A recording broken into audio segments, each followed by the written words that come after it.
సమీర భరద్వాజ్ గారు అంటే గుర్తుండిపోయే పాట తెలుసా తెలుసా. ఇట్స్ మాకు బాగా అంటే ఎస్పెషల్లీ నేను ఇలా అలా డ్రీమ్‌లో ఉంటాననమాట.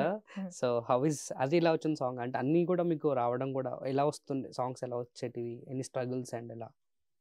స్ట్రగుల్ ఏం లేదు. యాక్చువల్‌గా సూపర్ సింగర్ 9లో 9లో పాడాను. పాడారు. సూపర్ సింగర్ 8లో పాడాను. 8లో ఫైనలిస్ట్ అనమాట నేను. సో, పాడిన తర్వాత నేను చెన్నైలోనే ఉండేదాన్ని. సో, తమన్ సార్ మా ఇంటి పక్కనే ఆయన స్టూడియో అనమాట. ఓకే. ఏంటి లేచి వెళ్ళిపోతే 2 జేబుల్లో చేతులు పెట్టుకుని అన్నట్టు పోజ్ ఇచ్చారు. లేదు అంటే పక్క పక్కన అంటే మా ఇంటి పక్కన కూడా ఎవరు లేరు అని చెప్పేసి ఫీల్ అండి. మాకు ఫీల్ ఇప్పటి నుంచి సమీర గారు మా పక్కన ఉంటారు. ఓకే. సో వాళ్ళ స్టూడియో మా ఇంటి పక్కనే టావ్ స్టూడియో అని చెప్పేసి. ఓకే. ఎప్పటి నుంచో మా ఇంటి పక్కనే ఉండేది. కానీ నేను ఎప్పుడు వెళ్ళి ఆయన అప్రోచ్ అవడానికి ధైర్యం చేయలేదు. నాకు భయం ఉండేది. అండ్ అటు సైడ్ డిఎస్పి సార్ స్టూడియో అనమాట. మధ్యలో మా ఇల్లు ఉండేది. నేను ఎప్పుడు ధైర్యం చేయలేదు వాళ్ళని కలవడానికి, డెమోస్ ఇవ్వడానికి అది ఇది అని. సో మా ఫాదర్ ఇన్ లో వర్క్స్ ఫర్ ఇండియా టుడే. అప్పట్లో ఇండియా టుడే వర్క్ చేసేవాళ్ళు. సో ఆయనేమో సూపర్ సింగర్ కూడా ఆయనే అనమాట ఫోర్స్ చేసి నువ్వు వెళ్ళాల్సిందే, నువ్వు తప్పదు, నువ్వు బాగా పాడుతున్నావు, నువ్వు ఇక్కడ ఆపొద్దు అని చెప్పేసి ఫోర్స్ చేశారు. సో నేను వెళ్ళాను. వెళ్ళిన తర్వాత అక్కడ వర్కౌట్ అయింది. అండ్ దెన్ మళ్ళీ ఆయనే అన్నారనమాట, ఎందుకు అందరూ సింగర్స్ వచ్చి పాడుతున్నారు కదా, ఇంటి పక్కనే ఉంది కదా, నువ్వెందుకు వెళ్ళట్లేదు అని చెప్పేసి అన్నారనమాట. నేను నాకు తెలీదు, నాకు భయంగా ఉంది, ఎలా మాట్లాడాలో కూడా నాకు తెలీదు. అండర్ ఎస్టిమేట్ చేసుకుంటాం కదా మనం ఎప్పుడు. సో నేను అమ్మో నా డెమో ఇస్తే నాకు ఎలాంటి సీన్ లో మైండ్ లో ఎలా అంటే ఇలా ఇసిరి కొట్టేయడం అలాంటి ఒక థాట్ ఉండేది. ఇండస్ట్రీ అంటే అంటే అమ్మో బాగుండలేదంటే మళ్ళీ తిట్టుకుంటారేమో, ఏదో ఒక తెలియని ఒక ఇన్సెక్యూరిటీ ఉండేది. సో దానివల్ల నేను అవాయిడ్ చేస్తూ వచ్చాను. సో మా ఫాదర్ ఇన్ లో తీసుకెళ్లారు, తమన్ గారి దగ్గర తీసుకెళ్ళి తిను మా డాటర్ ఇన్ లో పాడుతుంది, ఒకసారి మీరు వినండి, నచ్చితే ఏమన్నా మీరు ట్రాక్స్ కైనా అదేకైనా మీరు పిలవచ్చు అని. సో నేను డెమో ఇచ్చాను. అప్పటికి ఒక డబ్బింగ్ సాంగ్ పాడాను అనమాట, మన వన్ నేనొక్కడనే మూవీ తమిళ్లో పాడాను. కానీ డిఎస్పి సార్ కి ఇన్వాల్వ్మెంట్ లేదు అందులో, నన్ను వేరే ఎవరో పాడించారు. ఆ సాంగ్ ఇచ్చాను, hello rock star I'm your Angel, ఆ సాంగ్ అనమాట. సరే అది ఇచ్చాను, విన్నారు. వెంటనే వాళ్ళ సౌండ్ ఇంజనీర్కి చెప్పి లైవ్ గా ఒకసారి పాడండి డెమో కాకుండా అని చెప్పేసి అడిగారు. ఒక హిందీ సాంగ్ పాడాను అనమాట. సో పాడిన వెంటనే ఇలా పాడాను. నెక్స్ట్ ట్రాక్స్ ఇచ్చేసారు, ఇన్ని ట్రాక్స్ ఇచ్చేసారు. సో ఇంకా ట్రాక్స్ పాడుతూ అలా స్టార్ట్ చేశాను వాళ్ళ దగ్గర. ఒక్కొక్క ట్రాక్ ఫైనలైజ్ అవ్వడం, వాయిస్ బాగుండి వాళ్ళు ఉంచేయడం అలా జరిగింది. అండ్ ఇట్స్ లక్ కదండి నిజంగా సింగర్ గా, అంటే అంత వాయిస్ డెఫినెట్లీ. సో అనిపిస్తుంది కొంతమందికి ఇలాంటి వైఫ్ ని పెళ్లి చేసుకుంటే బాగుంటుంది. సార్ ఏంటి next?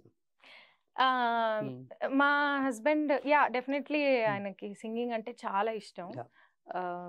His name is Aditya. Blush అవుతున్నారు. బ్లష్ లేదు, బ్రష్ లేదు, అన్ని అయిపోయాయి. సో అంటే ఆయనకు ఫస్ట్ నుంచి మాకు బిఫోర్ వెడ్డింగ్ ఆయన హీ నోస్ మీ అన్నమాట. అది చెప్పాను కదా తెలుగు అసోసియేషన్ లో పాడుతుంది. సో సింగర్ గా తెలుసు. So he always used to admire singing art forms మీద ఎక్కువ ఇంట్రెస్ట్, డాన్స్ కానీ మ్యూజిక్. సో మేము కలిసిన తర్వాత చాలా ఇష్టపడేవారు అనమాట సాంగ్స్ పాడడం. ఆయన కూడా పాడేవారు? లేదు, అంత సాహసం చేయలేదు. పాడింది వినడమే గొప్ప. సో నేను అక్కడితో ఆగిపోమని చెప్పాను. So he really enjoys songs. And ఈ మధ్య అంత టైం దొరకట్లేదు కానీ ఇది వరకు లైక్ బిగినింగ్ డేస్ లో బీచ్ లోకి వెళ్ళి పాడించుకున్నాడు అవన్నీ. హౌ క్యూట్, ఒకసారి ఇమాజిన్ చేసుకుంటే చాలా బాగుంది. బీచ్ లో అప్పట్లో లైక్ ఈ ఏం మాయ చేసే అవన్నీ రిలీజ్, తమిళ్లో వినయ్ తాండివర్వై అవన్నీ రిలీజ్ అయ్యాయి. సో తెలుసా కూడా పాడారా అక్కడ బీచ్ లోకి? అప్పటికి నేనేం పాడలేదు. సినిమాలు పాడక ముందు ఇవన్నీ పాడి వినిపిస్తూ ఉండేదాన్ని. ఇప్పుడు కష్టపడతారు. ఒకవేళ మీ ఇద్దరికి ఏమైనా చిన్న గొడవ వస్తే సాంగ్స్ తో కూల్ చేస్తారా లేదంటే ఎలా? మీరేమనుకుంటున్నారు అట్లా ఇప్పుడు నాకు మీతో ఇప్పుడు నా- సే సపోజ్ మీరు నాకు ఎక్స్పీరియన్స్ మీకు లేదు. పెళ్ళైంది ఓకే వద్దు. లేదు వినండి ఓకే. ఇప్పుడు మీ వైఫ్ కి మీకు గొడవ వస్తుంది ఏం చేస్తున్నావు నువ్వు ఏంటి అన్నప్పుడు ఆవిడ ఒక పాట పాడింది అనుకోండి ఏమనిపిస్తుంది మీకు వద్దురా కన్నయ్య అంటే మీకు ఏమనిపిస్తుంది ఇంకో 2 ఇవ్వాలనిపిస్తుంది సో సాంగ్స్ దారి సాంగ్స్ దే మిగతావన్నీ మిగతావే. అవునా, నేను ఆ థాట్ లైక్ నేను ఇప్పటి నుంచి ఈ క్వశ్చన్ అడుగుదామని, అదే ఒక సింగర్ పెళ్లి చేసుకుంటే ఏమైనా ఇప్పుడు గొడవ వచ్చింది అనుకో సాంగ్ పడదా కూల్ అయిపోవచ్చులే అని చెప్పేసి అని. అంత అలా. ఉండదు బట్ జనరల్ గా మ్మ్. సాంగ్స్ అవి నడుస్తూనే ఉంటాయి మ్మ్. ఎక్కడికి వెళ్ళినా బ్యాక్ గ్రౌండ్ లో Yes. రేడియో లాగా నడుస్తూనే ఉంటాయి singers. ఎక్కడికి వెళ్ళినా కొంచెం ఒక పాట పాడండి, ఒక పాట ఇది అంటూనే ఉంటారు కదా. అందరు అంటారు Yes.